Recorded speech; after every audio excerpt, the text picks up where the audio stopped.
My perfect technique for managing my boyfriend didn't just fail, it detonated our entire relationship. Okay, I know. I know I sound completely insane right now, and honestly, maybe I am. But you have to believe me, the plan was perfect. Like genuinely, theoretically, scientifically perfect. It all started because of my best friend, Macy. You know Macy, right? You've seen her with her boyfriend, Dylan. The way she talks to him, it's like she's a freaking wizard, casting some kind of spell. It's magic. She'll look at him with this wide-eyed, innocent expression and say something absolutely brutal like, "Oh, honey, that shirt makes you look like you're about to chop down a tree for a living." Seriously. But she says it with this little smile, this little laugh in her voice, and she'll playfully swat his arm. And he just melts. He doesn't get defensive. He doesn't argue. He actually laughs, kisses her forehead, and goes to change his shirt. Every single time. No fight, no drama, just happy, effortless compliance. I watched them for months, like a sociologist studying a rare tribe. I took mental notes. I analyzed her tone, her body language, the exact ratio of compliment to criticism. And I figured it out. I even gave it a name in my head. I called it sugar-coated control. It's brilliant, isn't it? The core principle is that you wrap up a direct command or a harsh criticism in this sweet, playful, almost teasing package, and men they just eat it up. Their brains are too simple to process the nuance, you know?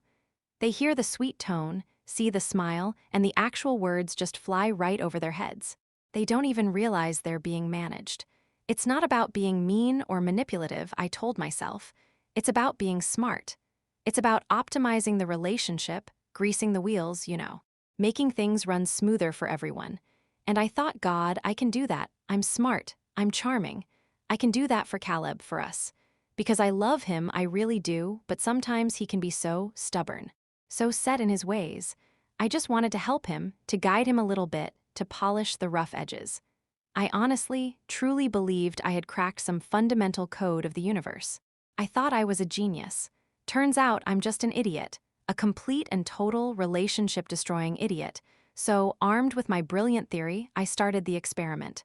Phase 1. It began with little things, you know, low-stakes trials. I remember the first time I tried it. Caleb came out of the bedroom wearing this old, faded plaid shirt. It was objectively terrible. Pre-theory Olivia would have just let it go, or maybe said something blunt like, "Are you really wearing that?" But new, enlightened Olivia saw an opportunity. I put on my best Macy smile, tilted my head, and said, "Babe, you look so rugged in that shirt, like a real lumberjack. But maybe we save that look for, like, actual lumberjacking. Let's put on the blue one instead, He just blinked at me, a little confused. Caleb's a quiet guy. He used to be in finance, crunching numbers in a soulless office, but he quit all that a couple of years ago to become a furniture maker. He works with his hands, he's practical, grounded. He doesn't really do nuance. He's the most straightforward person I know, so this new, performative sweetness was a bit jarring for him. But he just gave a little shrug and said, okay, and went back to change. He even chuckled a bit, probably thinking it was just some weird, cute quirk of mine. And in my head, I heard a cash register sound. Cha-ching, success. It was intoxicating. I felt this surge of power. For the next few weeks, I kept it up. I'd use that same sugary tone to comment on everything. "Honey, I love that you're so passionate about that video game, but it sounds like a literal war zone in here. Maybe some quiet reading time for a bit? Or, it's so adorable how you just leave your coffee mug right by the sink, but it would be even more adorable if it was, you know, in the dishwasher." And it worked. Mostly, he'd sigh or roll his eyes, but he'd do it. He'd put the mug in the dishwasher. He'd turn off the game. I mistook his tolerance for endorsement. I saw his quiet compliance not as the act of love and patience it was, but as proof that my system was flawless. Every time he gave in, it wasn't a testament to his good nature. It was another data point validating my genius. I was so high on my own perceived cleverness that I didn't notice the way his smiles were becoming a little tighter, a little more forced. I was so busy admiring my own reflection as a master puppeteer that I didn't see I was slowly, methodically, snipping away at the strings. The thing about Caleb, the absolute most important thing to understand about him, is his work. Quitting his six-figure finance job to pursue woodworking wasn't just a career change. It was like he was reclaiming his soul. He poured every penny of his savings and every ounce of his being into his workshop. It's his sanctuary, his identity. He's so proud of what he builds, the way he can turn a rough piece of maple into something beautiful and functional. And he has this one non-negotiable rule, an invisible red line he'd drawn around it. You can think it's weird, you cannot get it, but you have to respect it. You have to respect the choice. I knew this.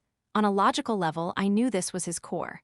But my theory, my stupid, arrogant theory, didn't have a variable for something as real as that. The first tremor happened about a month ago. I'd gone down to his workshop in the basement to ask him something. He was planing a long piece of walnut, sawdust clinging to his hair and arms. The whole place smelled of wood and oil and effort. I wrinkled my nose again, trying to be cute and playful. God, it smells like a hamster cage down here, babe, I said, fanning the air dramatically. Like a pile of cheap wood shavings. He stopped working instantly. The sound of the plane scraping against the wood ceased, and the silence that followed was heavy. He turned to me, and his usual warm, gentle expression was gone. It was replaced by something flat and unreadable. "Liv," he said, and his voice was quiet, but it cut through the air. Don't talk about my work like that, not even as a joke. Any sane person would have seen the flashing red lights. They would have heard the sirens. This was a clear warning. A boundary being firmly, but gently, stated. But I wasn't a sane person anymore. I was a scientist in the middle of a grand experiment, and I saw his reaction not as a genuine expression of hurt, but as a variable that needed to be controlled. An anomaly, so I just laughed it off, stepping into his space and brushing some sawdust off his cheek. "Oh, you're so serious?" I cooed in my most practiced, sugary tone. "It was just a joke, baby. You know, I think what you do is amazing." He didn't smile back. He just stood there, holding the hand plane, watching me with that same unnervingly still expression. He knew I was lying, and I knew he knew, but I didn't care. I just registered it as a minor setback. The theory was sound, I told myself. The subject was just being a little resistant. The grand finale, the moment where I didn't just cross the red line, but pole vaulted over it with fireworks and a marching band, happened at his parents' house. It was a Sunday dinner, one of those cozy, informal family gatherings. Caleb's parents, Richard and Carol, are the kindest, most down-to-earth people you'll ever meet. They were initially skeptical of his career change. You know, the classic parental anxiety of you're leaving a stable job for what? But seeing how genuinely happy and fulfilled it made him, they had become his biggest, most vocal cheerleaders. Especially his dad. Richard, a retired accountant who spent 40 years in a gray cubicle, absolutely glows with a kind of vicarious pride whenever he talks about Caleb's work. We were all sitting around their big oak dining table, the smell of roast chicken filling the air. It was comfortable, easy. Richard had just pulled out his phone, his eyes twinkling. "Oh, everyone, you have to see this," he said, his voice booming with an infectious excitement. He passed the phone around the table, showing off a picture of a sleek, beautiful rocking chair Caleb had just finished for a client in the city. It was a stunning piece of craftsmanship, all elegant curves and flawless joints. "Isn't that something?" Richard beamed, unable to contain himself. "My son, the artist. He made that with his own 2 hands. Can you believe it?" Everyone was murmuring in genuine appreciation. His aunt was gushing about the wood grain. Carol was just beaming, looking at Caleb with so much love it was almost tangible. And Caleb, he had this quiet, pleased look on his face, a slight blush of pride on his cheeks that he was trying to hide by taking a sip of water. He was soaking in his family's respect, and I saw it. In my deluded mind, I saw this as the ultimate stage. This wasn't some low-stakes test in our living room with a coffee mug. This was the main event, the final exam. If I could pull off my technique here, in front of his family, and have them all charmed by my witty, playful support, it would be the ultimate validation of my entire theory. I waited for the perfect lull in the conversation, speared a piece of roasted potato with my fork, and then I launched. "Oh, it's just wonderful, isn't it?" I said, projecting my voice just enough for everyone to hear. I made sure my tone was perfectly calibrated, dripping with that sweet, affectionate condescension I had spent weeks perfecting. "Caleb is just so talented. It's so adorable watching him tinker with his little wood projects in the basement." Silence, A sudden, complete, and total void of sound at the table. The only noise was the hum of the refrigerator. But I wasn't done. I was so high on my own performance, I didn't even register the silence as a warning. I thought it was anticipation. I pressed on, digging the knife in deeper, twisting it, all with a serene, loving smile plastered on my face. Honestly, it's like he's really found something to pour all his energy into. A hobby, you know? It's just so wonderful that he has that. I'm so proud of him for finding a hobby that makes him this happy. The air went cold. I could physically feel the temperature in the room drop by 20 degrees. I finally looked up from my plate, expecting to see a circle of charmed faces. Instead, Richard's proud smile had vanished, replaced by a look of utter, slack-jawed confusion. Carol was staring intently at her napkin, her face tight with what I now recognize as embarrassment. And Caleb, he was looking straight ahead, at the wall, his jaw so tight I could see the muscle twitching violently in his cheek. He was a statue, a block of ice. I had taken his father's genuine praise, the thing he valued most in the world, and in front of everyone who mattered, I had belittled it, trivialized it, and gift-wrapped his entire life's passion as a cute little pastime. And I just sat there, chewing my potato, thinking, nailed it. The drive home was a masterclass in silence. Not a comfortable silence, but a loud, suffocating one. The air in the car was so thick with unspoken words, I felt like I couldn't breathe. Caleb kept his eyes glued to the road, his hands gripping the steering wheel at 10 and 2, his knuckles white. I tried once to break the tension. "Your mom's roast chicken was amazing tonight," I said, my voice sounding ridiculously cheerful and out of place. He didn't even flinch. It was like I hadn't spoken at all. The second we walked through our apartment door, the facade of calm shattered, but not in the way I expected. There was no yelling, no shouting match. It was worse. He walked into the living room, dropped his keys on the coffee table with a sharp clink, and then just stood there, looking at me. He didn't look angry. That I could have handled. Anger is an emotion you can fight against, you can reason with. No, this was something far more terrifying. He looked at me with an expression of pure, unadulterated disappointment. It was a deep, weary, bottomless kind of disappointment. The kind you feel when you realize something you thought was real and valuable is actually just a cheap imitation. "Olivia," he said, and his voice was flat, exhausted. It was a voice I had never heard before. "Tonight, at my parents' table, in front of my entire family, while my father was telling everyone how proud he was of me, you called my work a little wood project. You called my career a hobby." He wasn't asking a question. He was laying out the facts of my crime, each word a heavy, polished stone. "That wasn't a joke," he continued, his eyes locked on mine, and I felt pinned, like an insect under glass.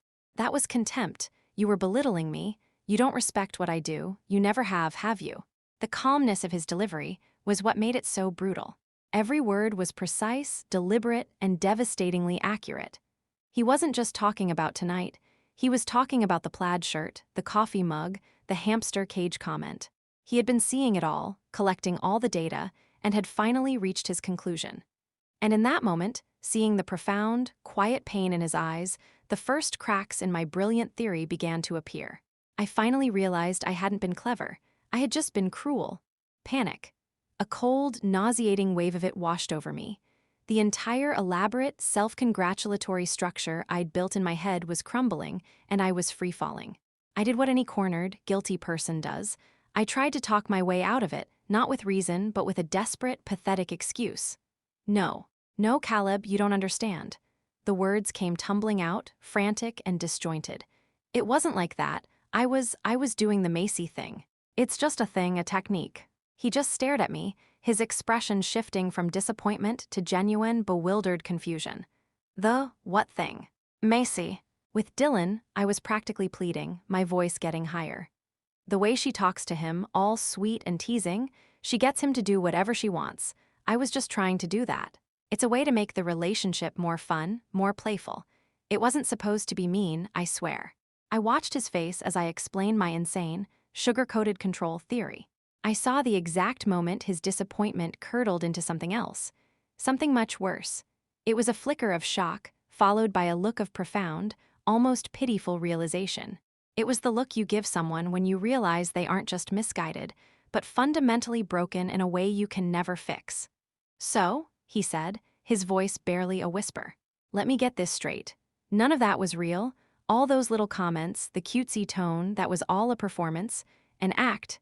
He took a step back, as if creating a physical distance from my toxicity.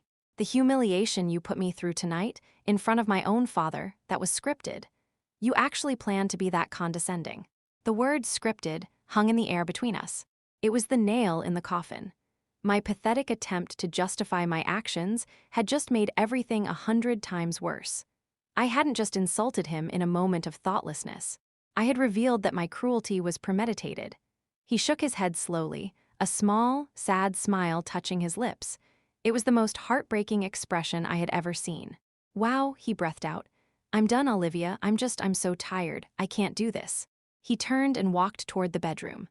I just stood there, frozen, as I heard the closet door slide open, the sound of hangers scraping on the metal rod. My brilliant theory hadn't just failed. It had detonated, taking our entire relationship with it. That was 2 weeks ago, 2 weeks of him being a ghost. He packed a bag that night and left. The next day, while I was at work, he came back with a friend and cleared out the rest of his things. I came home to an apartment that felt cavernous and empty. The space where his reading chair used to be was a gaping wound in the living room. His side of the closet was a row of empty hangers. He'd even taken his ugly coffee mug, the one I always complained about. He blocked my number. My emails bounced back. He unfriended and blocked me on every social media platform. It was a complete and total amputation. Fast, clean, and brutal. A few days ago, in a fit of desperation, I called Macy, sobbing hysterically, and told her everything. I told her about my theory, how I was trying to be like her, how it was all a huge misunderstanding. I expected sympathy.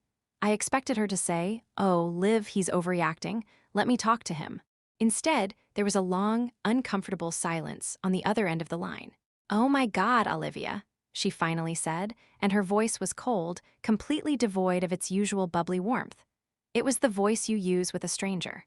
I would never, ever speak to Dylan like that, especially not about his work. Teasing him about a shirt is one thing. What you did, that wasn't teasing. That was just mean. That was unbelievably cruel. That was it. The final, objective verdict from the very person whose behavior I claimed to be emulating. It wasn't a misunderstanding. I wasn't a genius. I was just a bully. The story ends here, really. It ends with me, sitting in the dark at 2 a.m., my thumb hovering over the search bar on Instagram.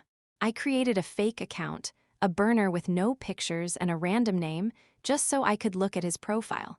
It's my own private little circle of hell. And tonight, he posted something new. It's a picture taken from inside his workshop, looking out the open door into the sunshine. The light is flooding in, illuminating the sawdust floating in the air like gold dust. In the foreground, you can see the edge of a new project on his workbench. The caption is 5 simple words: "Getting back to the quiet." And I just started crying, because I get it now. I wasn't his partner. I wasn't the sweet, playful girlfriend I thought I was. I was just the noise. I was the noise he had to get rid of to finally find some peace.